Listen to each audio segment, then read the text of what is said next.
I have been of many minds, many places, many times. Raced the reaper, engineering the train. Laughed till I cried, and cried in pain. I've dodged sticks and stones, danced naked in the rain, and rolled the bones. In a crowd, I stood alone. I've dared to walk a razor's edge, lived long enough to find love, and make my promise and pledge to the light of love from above. We measure our days in the ticks of a clock. Where we once ran, now we walk, as our space keeps changing its place.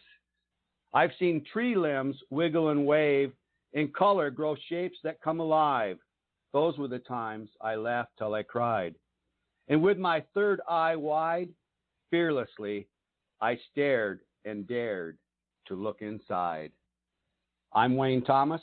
Welcome to Cryptic Frequencies, a blog talk radio show dedicated to exploring the mysterious. Tonight's guest chose her name. Translated into English, it means devil black. I'm not sure if she is a black devil, but she can speak of different forms of magic and hoodoo. I said it right, hoodoo, not voodoo. Maybe she can explain that. She has been a cryptozoologist 25 plus years. She must have started when she was 5 because she looks very young to me.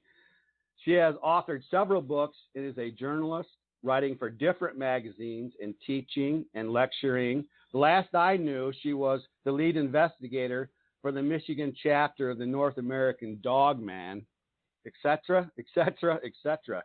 She'll have to fill in the blanks. Shetan, fearlessly standing alone in a crowd. Buckle in as we delve deep into the obscure. Before we meet our very special guest, please welcome the Brainstorm co-host and producer of Cryptic Frequencies, equally fearless, Mary Bassett. Hi, I'm Mary of Spiritual Voices. I'm a Reiki master, a psychic channeler, and I have a shop in Hastings where I use my gifts to help and heal others. I also have a Spiritual Voices podcast where I output creative guided meditations, astrology forecasts, and spiritual classes. I've been on my spiritual journey for over 10 years, and I'm always looking forward and trying to gather like-minded people around me to continue my spiritual ascension and growth. And that's why I'm super excited about our guest today, Shetan Noir, the cryptozoologist. Shetan, how are you? Hi, I am doing great. Thank you for having me on the show. Yeah, cryptozoology, that's a big word. I think it demands definition. Well, cryptozoology or a cryptozoologist is basically the search for hidden creatures or creatures that science, as we know it, has not yet identified and evaluated. So creatures such as Bigfoot, the Dogman, Mothman, some of your lake monster creatures. These are creatures that fall into the category of cryptozoology because none of them have been, no live specimens at this point in time have ever been caught for the scientific community to evaluate and study and to gain understanding from. So therefore, they are they're kind of in that gray area between black and white of, you know, the known and the unknown. And then there's other creatures that fall into cryptozoology just because by all historical reports, they should be extinct. Things like the coelacanth, which was a fish that was, you know, everybody thought was extinct, but it actually, they have found different populations of it living in different coastal waters off of Africa. Also, the Tasmanian tiger, which is a very unique-looking animal. There are now reports coming out that people are possibly having sightings of what was determined to be an extinct species. This is going on all around the world. There are, you know, different pockets of isolated areas where species can still live in their natural habitat that man has not yet gone and disturbed, or they have very, very limited access to. and it's not really places they go. So these different species can thrive. Yeah, in your book, Lake Monsters and Odd Creatures of the Great Lakes, you talk about some of these living creatures that are just humongous, like the sturgeon, how it just keeps on growing as long as it's alive.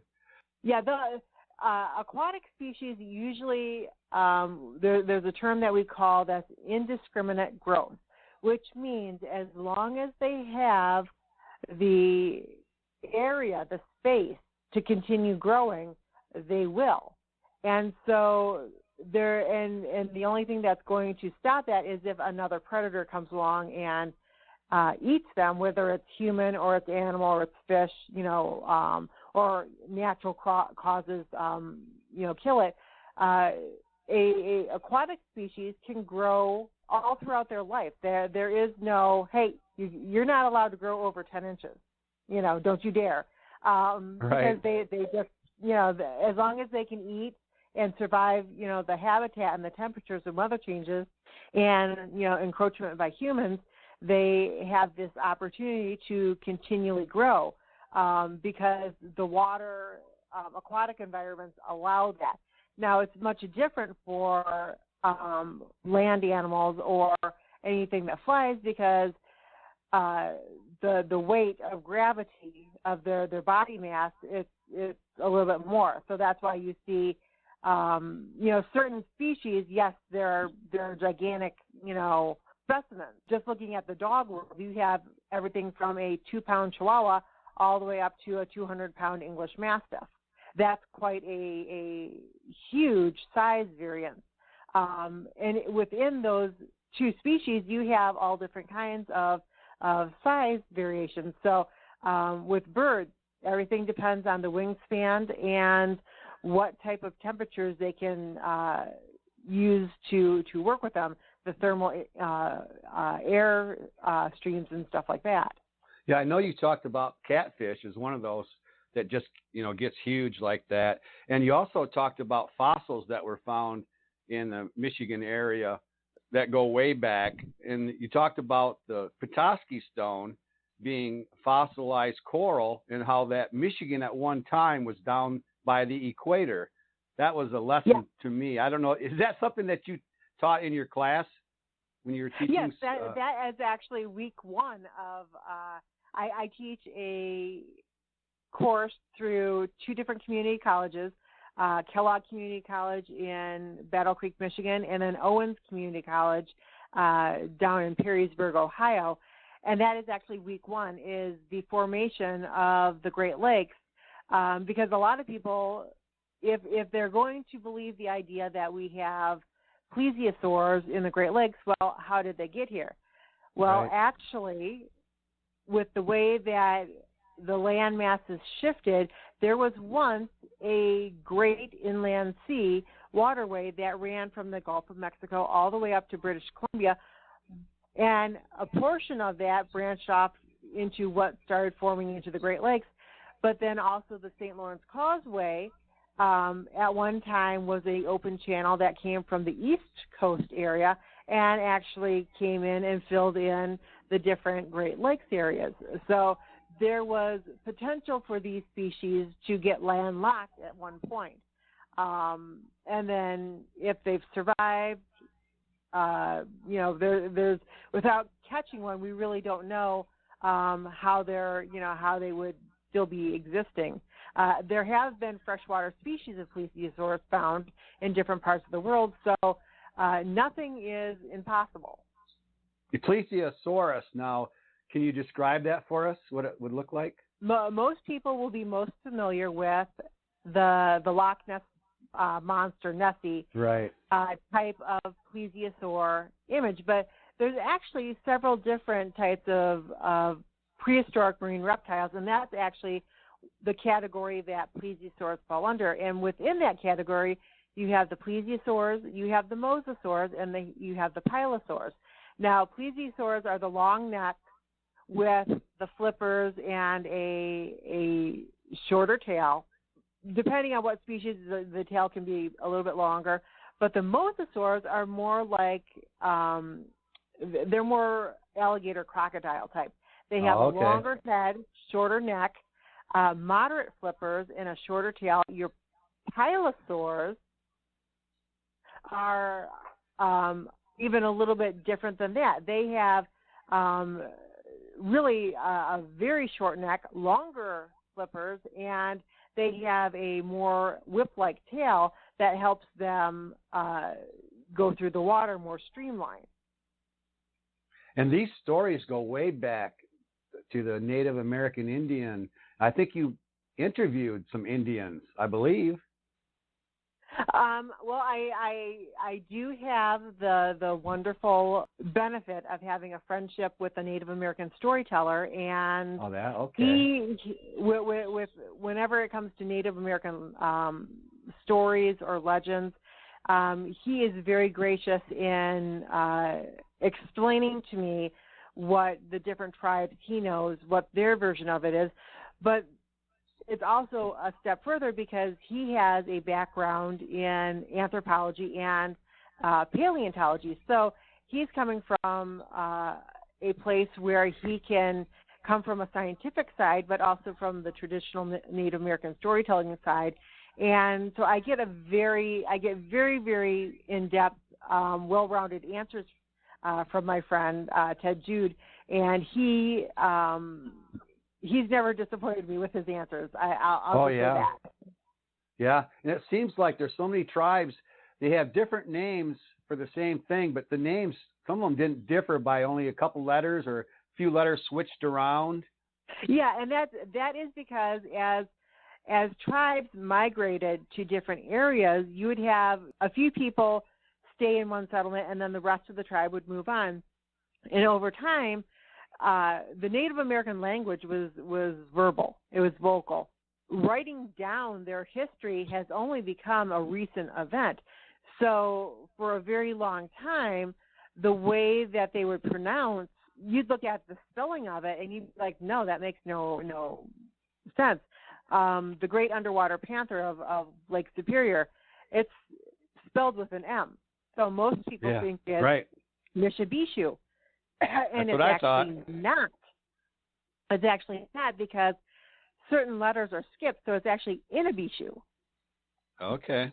Shetan, can I just backtrack just a little bit? Because reading your bio, I saw that you really got into this when you started studying about the Loch Ness Monster, which I think that kind of starts for a lot of us. But my biggest question when I was reading that popped in my head is, have you ever had your own personal experience with seeing anything like that? So not with lake monsters, and actually lake monsters are the one that I love and I studied the most of. My cryptid sighting was actually of a Bigfoot up in Minnesota. So I have seen a cryptid creature, a Bigfoot, but I would love to see any type of lake monster, water monster. But where I live, I'm actually middle of the state. I'm in Livingston County, Michigan, and so I only get to the lake shores, whether it's Michigan, Superior, Huron, when I'm actually, going to that location. And sometimes Lake Superior, I get, if I'm going up to Minnesota, I have the opportunity of seeing Lake Superior for long lengths of time as I'm driving.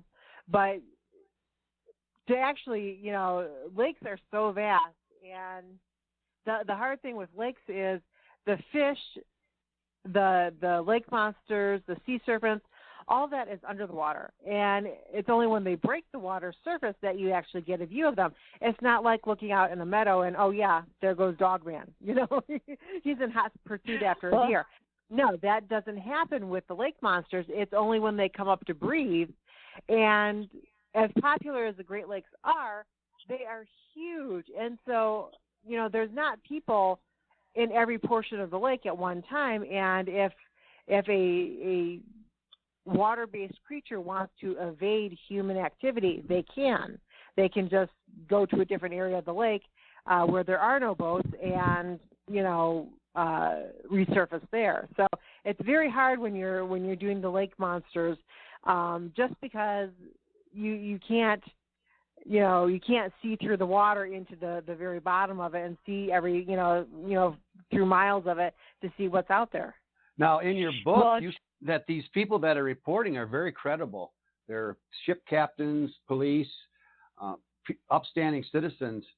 So, and part of the definition of cryptozoology are unsubstantiated, but it seems like some of these reports have been hundreds of people seeing something at the same time.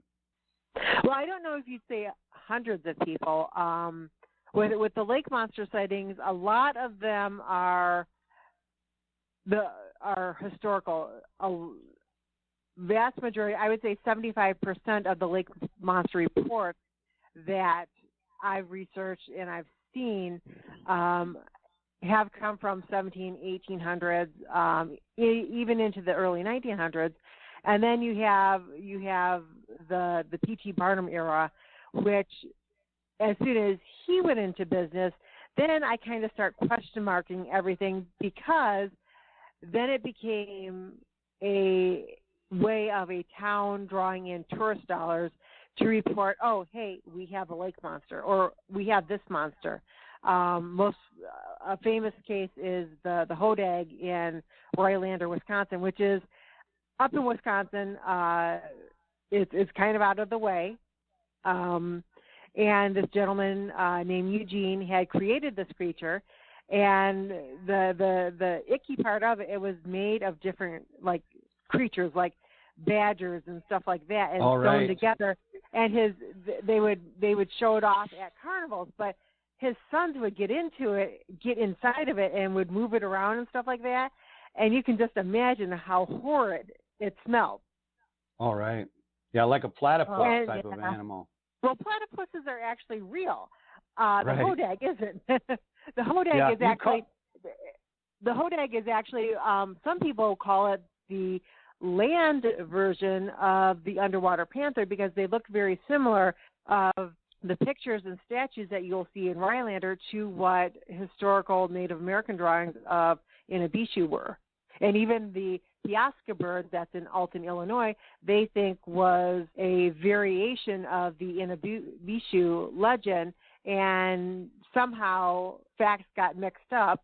And when the Jesuit priest was reporting this back, he kind of got his stories mixed up. Yeah, you covered some of the hoaxes and how even the waves can give you like a mirage type of effect and make you think you're seeing something that you're not seeing. I like that you included all that. You included the fossils. What about Lake Pepin and Pepe? Can you speak of that story? I have not done a lot of research into Lake Pepe. I know Chad Lewis and Kevin Nelson have. They actually wrote a book on Lake Pepin about the various sightings that have occurred there. And it's interesting, because if this was back in the 1800s, that whole area, all those little towns would have been their name to, fame, and that would have been drawing in the tourist dollars for them. Hey, we have a lake monster, come look for it. But now in current times, they acknowledge it, but they don't really embrace it anymore, and they are more interested in people coming into the town and learning about the town and what the town has to offer, instead of the Lake Pepin monster. And so, is it still there? It could very well be. There could be a population of them. But I know that there really haven't been too many recent sightings within the last 2 years. I'd have to check with Chad when the last actual reported sighting was. So I saw a thing on TV on that. I seen it was in your book. Do you include Stonehenge in your class? The Michigan Stonehenge and the Mastodon? I do. Yes, I believe that's in week 3 or 4, and that actually, a lot of people don't realize that the shoreline of our Great Lakes change during various times throughout history. They have actually found mooring stones in the UP that are half-mile inland. So that means at one point, when ancient mariners were coming into the UP area for copper, that their boats were actually coming in a half mile. That's how far the water was coming in on land. And we can verify this with the different coral formations, fossils of those coral formations, including potassium stones and stuff like that, that show that Michigan was actually underwater at one point. Now, the Stonehenge, as some people call it, is, and it's up towards the Traverse City Bay area. What it is, it's what the prehistoric cavemen used. They would corral large animals, and they would chase them down this lane of pillars, and then down at the end of it would be like a cul-de-sac, but lined with large stones, trees. And then once they got them into that area, that's when they would kill them with spears, stones, whatever they could kill them with. And so it was a hunting trap.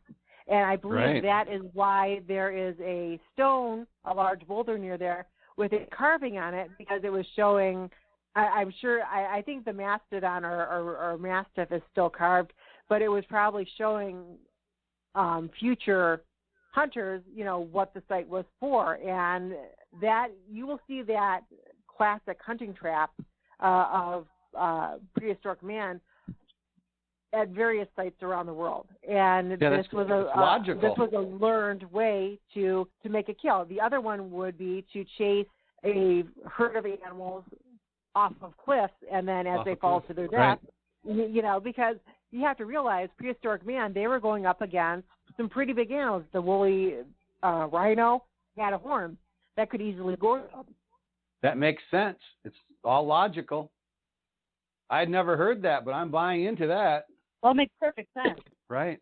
And the prehistoric humans would, those were great resources. The tusks they would use for their huts, or for, making into things that they could drag long distances. The hide, the meat, the bones even were, that's a lot of calcium, but those also, the rib bones made, for great, tools for them. Correct. So, they were, not a whole lot went to waste unless they couldn't preserve the meat. And then, some would go to waste, but it's not like today where people have guns and compound bows and stuff like that, where they can take down a 200-pound deer. That would have been the smallest thing that they were probably hunting here in North America. The pachyderms and the woolly rhinos and cave bears and dire wolves and saber-tooths being at the top of that. Yeah, this is all interesting, all new stuff for me. I like how you get into the details of it. Lake monsters and odd creatures, I think that covers that book pretty well. You also have Mothman and other flying creatures of the Midwest that is maybe twice as thick as the other book. I liked how you did interviews in here, and some of because you got it right from the person, their exact quotes, how they're telling the stories. And Mothman. That's something that I think is important.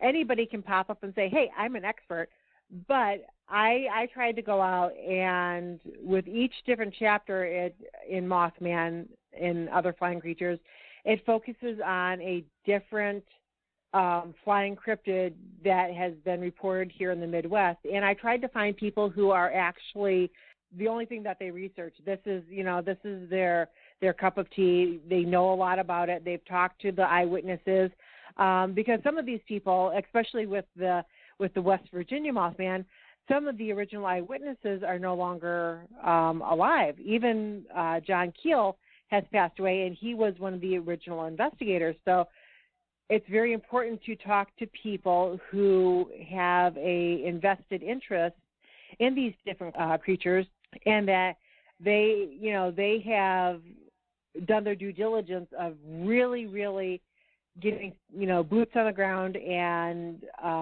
researching it and finding out as much information as they can, and interviewing those people.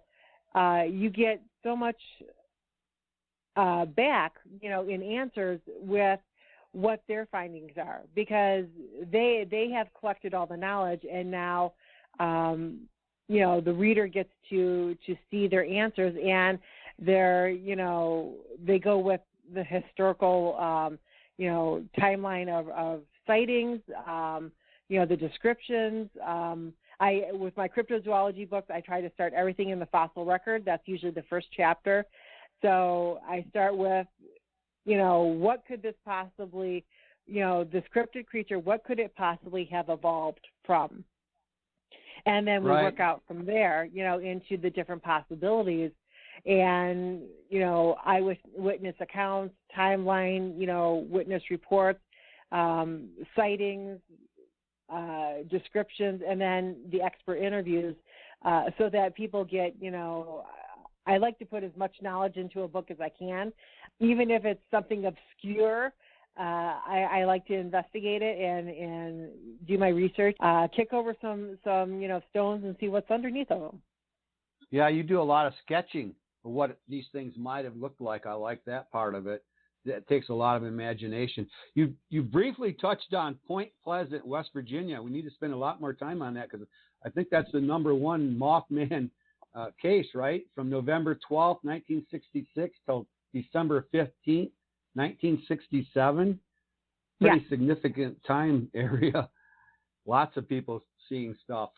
Yeah, and there were so many different reports that were coming in, and there are still I still occasionally get some researcher reports from West Virginia around where like the coal mines and the different mines are, of sightings that people are getting of these flying cryptids. And it's really interesting because some of the descriptions are very similar, and I have to wonder if this is a migratory creature, because I found the Mothman, depending on there's a few different variations of the description, but most people report him as having these big, glowing red eyes, dark black color, and then his wingspan.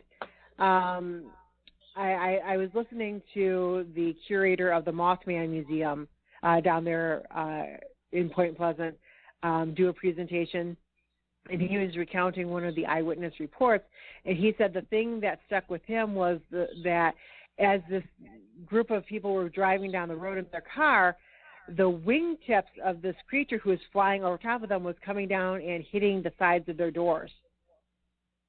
No so thanks.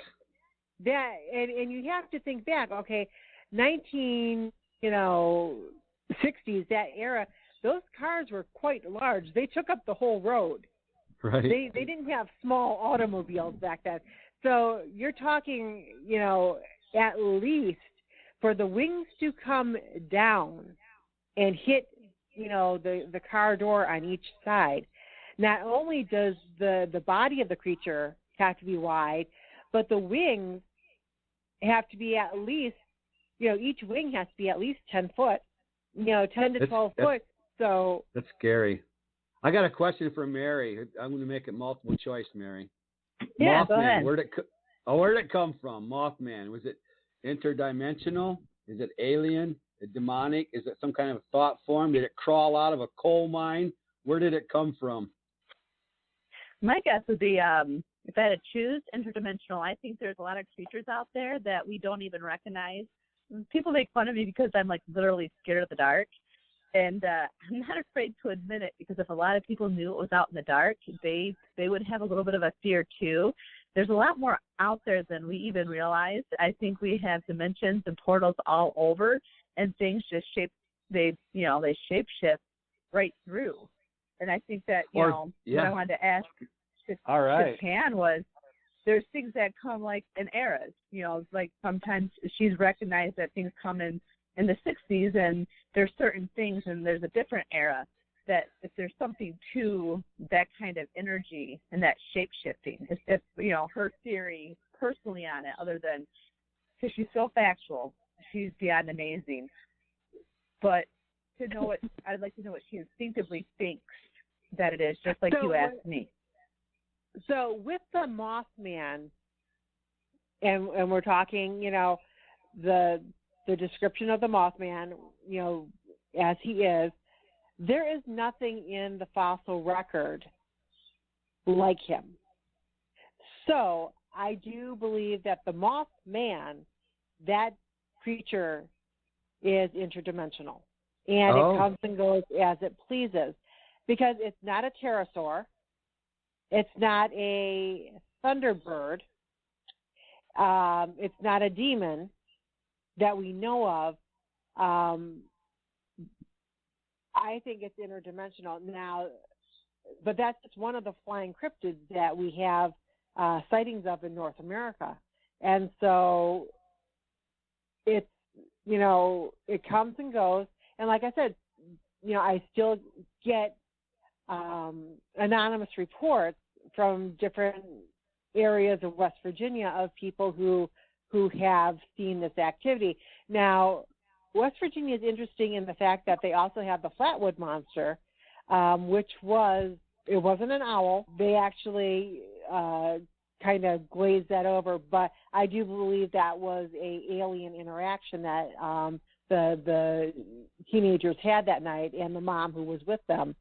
And so you have a lot of different UFO and interdimensional happenings in the West Virginia area, and I don't know what it is about that certain land area that is producing that, but I've driven through West Virginia a couple times, and there's lots of mountains, there's roads, and maybe that has something to do with it. Maybe the mountains are just a beacon for it. West Virginia's for lovers. I think that's their slogan. I think that is their slogan. A lot of my channeling and connecting will tell you that if you're looking for the paranormal activity or the alien activity, a lot of people are deceived by looking to the skies. And if you really want to connect and try to find sightings and gain experience, to actually look through the mountains and look under the water, because that's really where it's at. That the sky is just to sidetrack you. But if you're seeking the truth, you look to the caves and the mountains. Yeah. Oh, I'd never heard that. For the UFO, definitely mountains are a great area to hide, and USOs are the ones that go under the water. And Lake Erie and Lake Ontario actually have lots of reports of people think that there is a underwater alien base somewhere underneath there. Lake Erie is one of our shallowest lakes, but there are ships that have gone down missing that are over 350 feet long, and they've never been found. I wanted to weigh in on the multiple choice question, whether it was an interdimensional. I would go with that, but time traveler also, because foretelling impending disaster in Point West or Point Pleasant in West Virginia. But see, if they're interdimensional, they could, depending on what dimension they're traveling from, they could be experiencing, before things happen, and then they shift into our dimension, and they're in the present, or they could go, we don't really know how interdimensional travel works. Whether it sends you into the future, if it sends you into the past, if it sends you into a different version of the present. So that's lots of good speculation for discussion of how interdimensional beings work and what the experiences are, going from different dimensions. That's scary stuff. I'm going to stick to ghost hunting. It seems a lot less hazardous, or potentially hazardous. What about Indrid Cold? He also showed up, I think, around that same time. And I think you talk about him in your book. A little bit, because there's some, when the Mothman report started being told to the press and to the journalists in Point Pleasant, that's when the Men in Black showed up. And along with Ingrid Cold showed up, and nobody really has concrete information of who this person was. Obviously, there were pictures of him, and there were sightings of him, and people interacted with him, but nobody really knows what his true purpose was, what his history was, why he was even there during the same time as the Mothman and the Man in Black. So was he an alien? Was he like the handler for the Mothman? I don't know. That is, something that maybe maybe his retrieval. Research, people would find out. He was a happy guy anyhow, and he dressed in a shiny coveralls. I think I like how he dressed. I would have liked to have met him. Now, I went as Men in Black last night on our WKTV show because the person that we interviewed had been 10 years with MUFON. Marie Cisneros. I don't know if you know her. She's a reporter for Paranormal Muskegon. Had you ran into her? No, I haven't met. I haven't ran into her. I usually like the MUFON group that I know who is in my area. I know Bill Connolly. He's the president of the Michigan MUFON, and then there's a couple of Steve Ward and Cheryl Lynn. I know that they're with MUFON also, so I kind of touch bases. If I have questions for UFOs, those are the three people that I usually go to. All right. Bill, Steve, and Cheryl. Yeah, she was interesting. Yeah, so Tim and I went as Men in Black.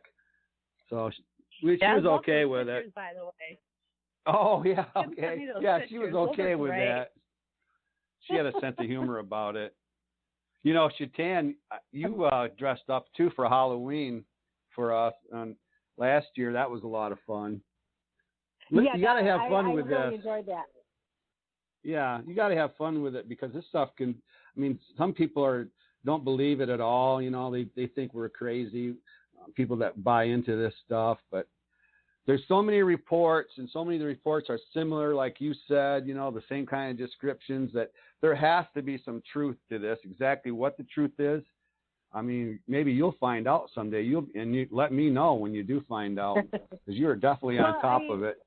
To me, because biologists find new species every single day. And what's the difference of somebody, so case in point, the Kraken, the giant squid. For years, it was dismissed as a figment of sailors' imagination. Yeah. Until they started showing up in, nets and, in whales, stomachs, and they couldn't figure out what those circular scars on the different whales were, or these, hooks and beaks that were, found in the whale stomachs. And now we know, yes, there's actually two. There's the giant squid, which is longer, but then there's the colossal squid, which is more robust. But these are two huge, gigantic ocean-dwelling creatures that for years they existed in the realm of mythology and cryptozoology. But now we know that these are actual living creatures. So why can a Bigfoot, which is a primate, which we have lots of variations of primates, so there's lots of different, on the evolutionary tree of primates, we have lots of different, variety. We have the tiny little cute monkeys that are no bigger than chipmunks. And if you don't know what a chipmunk is, it's kind of, I don't know, do other states have chipmunks? Chipmunk? Smaller than a squirrel.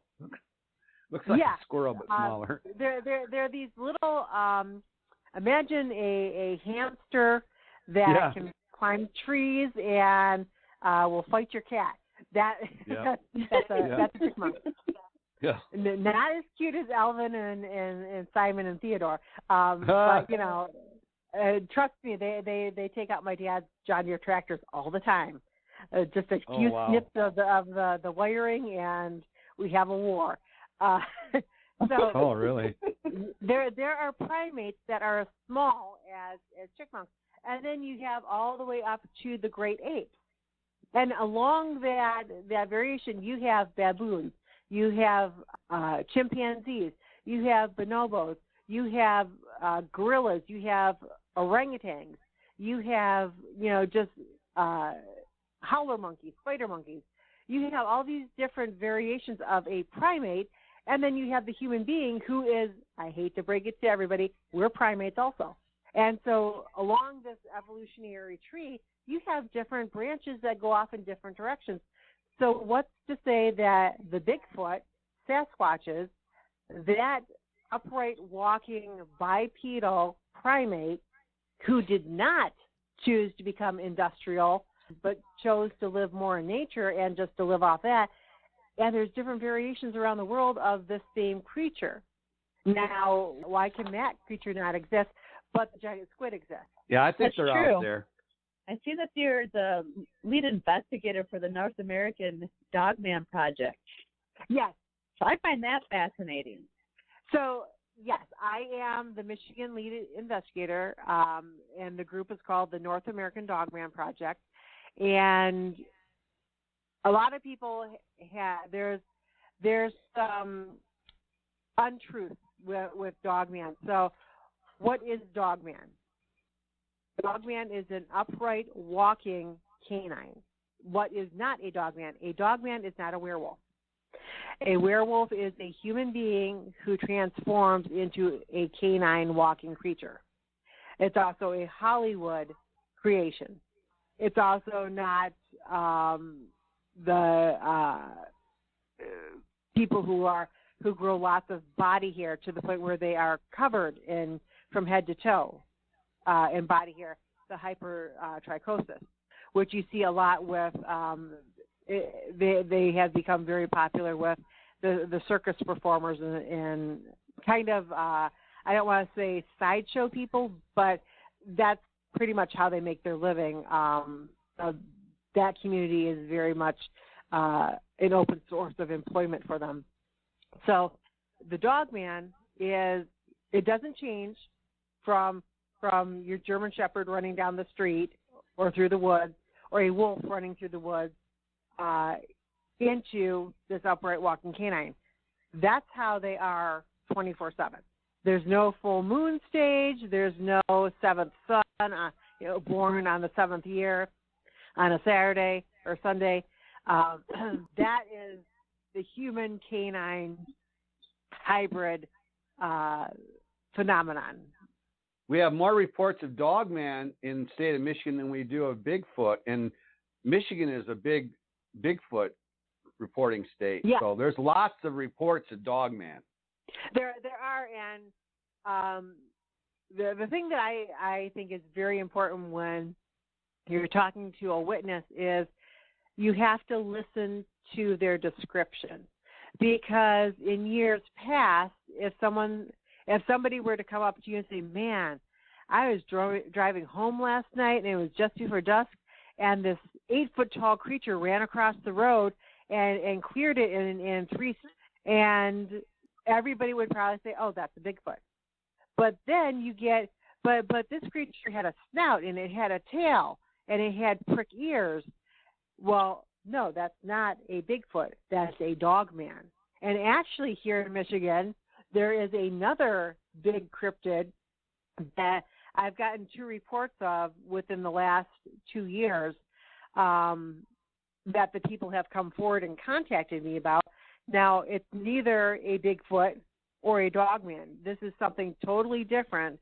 And the description of it, the territory runs from Alpena all the way across to Traverse City. And the report is it's a camel-sized and colored cryptid with like ears and a fox-like tail, but it's thick as a bear. It covers the road and leaps from one side to the middle to the other side, and by the time the people are passing that part of the road where it crossed and they're looking off into the direction that it went, there's nothing in the field.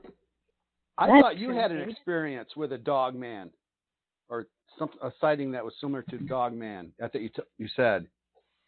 I'm pretty sure mine was a Bigfoot, and it was up in Minnesota. Oh, okay. But I have received from 2 different sources reports of the creature that I just mentioned, and nobody else is really investigating it. So I'm collecting more reports on it as more and more people encounter it. Yeah, this spooky stuff. I tell you, I would not want to meet a dog man out in the woods. I don't think I could outrun him. You would probably be okay encountering a Bigfoot, and as long as you leave their area, you're probably going to be fine. They might spook you, and kind of bluff charge you to get you to go out of their territory, especially if they have young or if they're hunting, so that you leave. But a dog man is a different scenario. A dog man is a carnivore predator, and you, human being, are on the menu. Yep.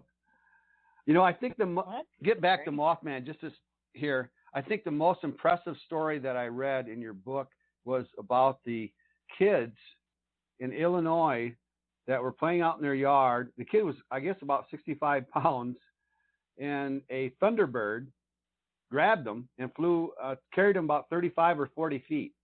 So we do have that report, and the mother, the son's friend, and some neighbors all are witnesses to this event.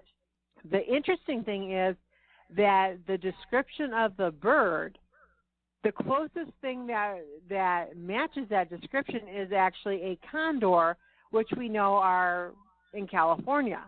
And so we really don't know, was this a animal that got released in this area? Because they really shouldn't be here. Right. Or was it because there was actually two of them, was it a male and a female who, for whatever reason, let's say, because if it has that big of a wingspan, it can fly wherever it wants.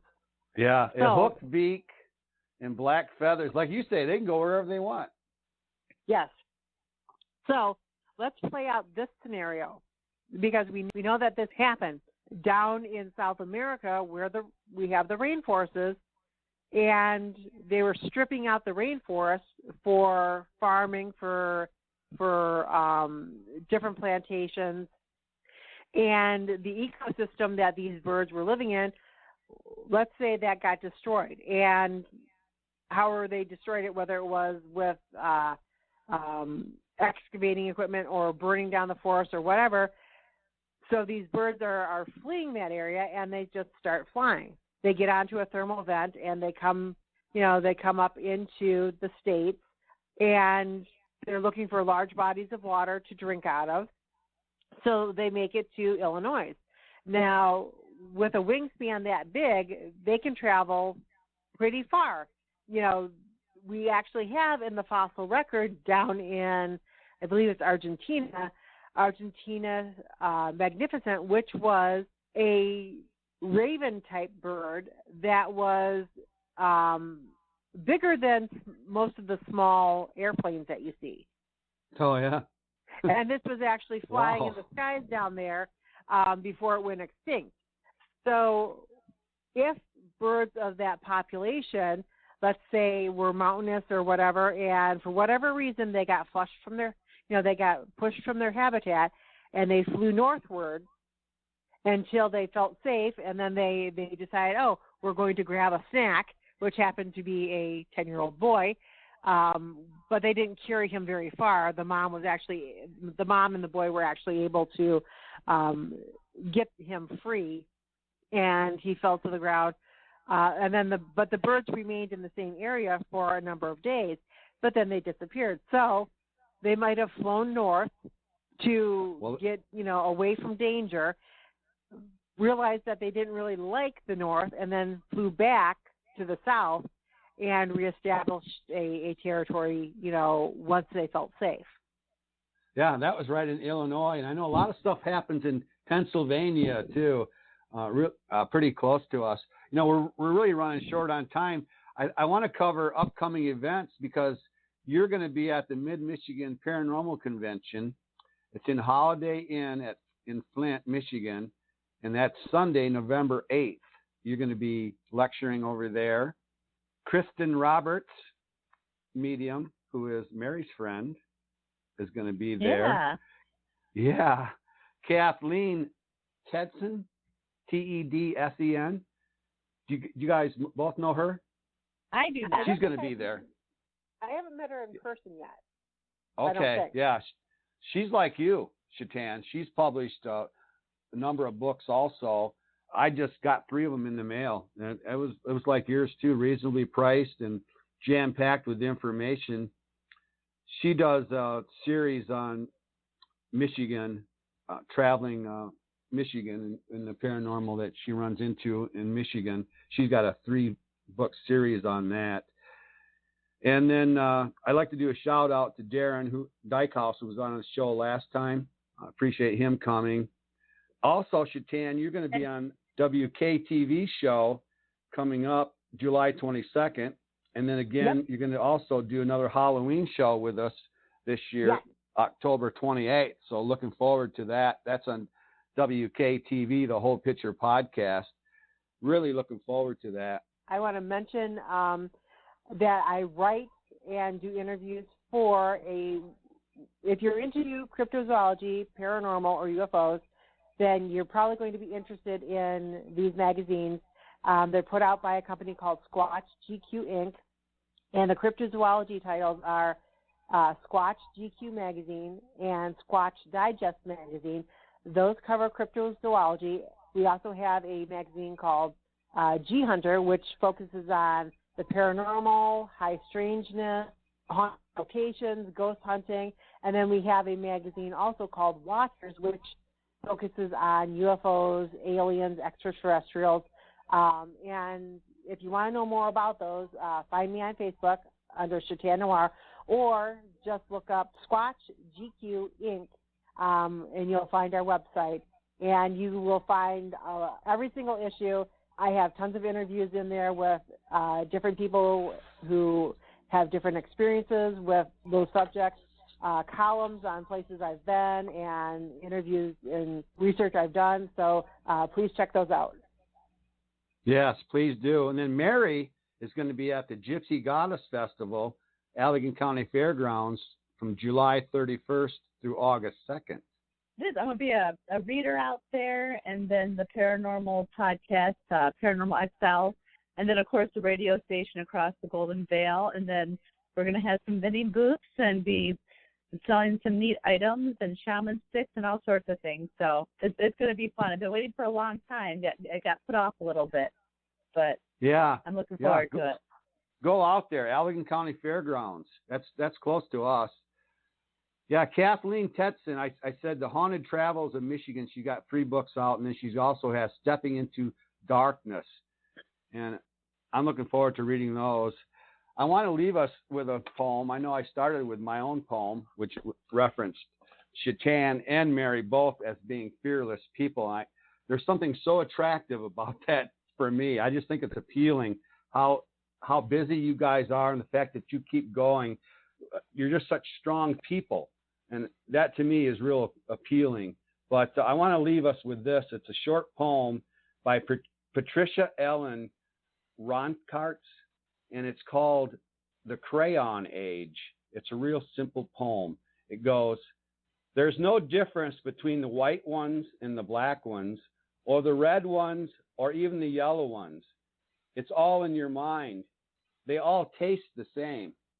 So you couldn't color a very pretty picture if all your crayons were the same color. You know what I mean? So whatever color crayon you are, we all taste the same. So get over it. You know, practice tolerance. Your capacities for love will flourish. So peace out. Thanks so much, Shetan, Mary. Great show. Oh, thank you. Yeah, thank you.